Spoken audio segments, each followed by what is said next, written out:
Topotnja skupina ima na slovenskem trgu 34 prodajnih mest, drugače 13 solastnikov, privatna podjetja, vsi imajo svoje trgovine.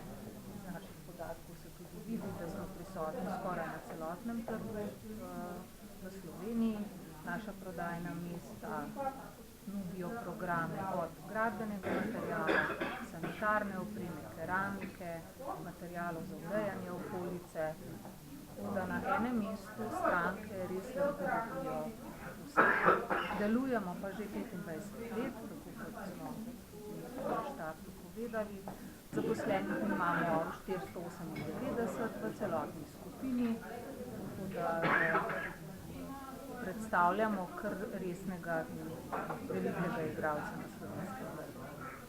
Poslovni rezultati seveda za lansko leto še niso gotovi, ker še dovolj časa, 3 mesece, vendar. Ampak že kar vemo, kje In smo, kakšni tako so? da v letu 2019 smo ustvarili 98 milijonov evrov prihodkov, 600 tisoč evrov dobička in v primerjavi s preteklim letom to pomeni cirka 5% rast. Tudi načrti za naprej, če se navežem še malo na leto 2020, so zelo podobni. Načrtujemo rast prodaje, predvsem z širitvijo novih prodajnih mest in zaradi širitve asortimana. Kje boste morda odprli še kakšno novo vašo trgovino, skrivnost ali? Ni skrivnost, strateško nas najbolj zanima Celje, kot Celje in Koper, ker na teh dveh področjih smo tudi najmanj prisotni. Izkušnje imate v gospodarstvu, kako bi vi ocenili sedanje razmere v gospodarstvu? Stabilnost. Mi bi si želeli, da bi tudi naslednje leto bilo podobno.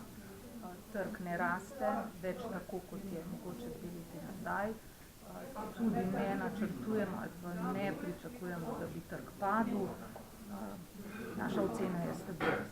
Največ težav, tako kot vsi tisti, ki se ukvarjamo ali s proizvodnjo ali skladiščenjem, imamo za delavci, ki znajo delati z rokami. Se pravi, skladiščni delavci, proizvodni delavci, tukaj pa je pomanjkanje. To se odraža tudi pri zaposlovanju, veliko več zaposlujejo podjetja, mi sicer ne toliko, preko agencij, najeti delavci iz drugih držav. To je nek segment, ki v tem trenutku na slovenskem trgu predstavlja pri proizvodnih podjetjih še toliko večjo težavo kot pri nas. Načrtujete razvoj samo v Sloveniji ali morda tudi gledate kaj čez meje? Naša ocena je, da imamo v Sloveniji še veliko za narediti. Potenciala je še veliko, prodajna mesta lahko še izboljšamo, še popravimo, smo še boljši. Imamo eno trgovino v Tuzli, s katero uspešno delamo, vendar širitve ne načrtujemo. Glede na to, da je trg stabilen, za nas, kar se kadrovskega dela tiče, trenutne potrebe so pokrile. Želeli bi si sicer bolj fleksibilno zakonodajo pri zaposlovanju, vendar to so zadeve, na katere zelo težko vplivamo, se prilagajamo, delamo na podoben način kot 2018-2019, tudi za 2020. Kakšne so vaše izkušnje? Smo Slovenci priden narod, veliko ustvarjamo pri svojih domovih, hišah ali se raje še upremo na obrtnike?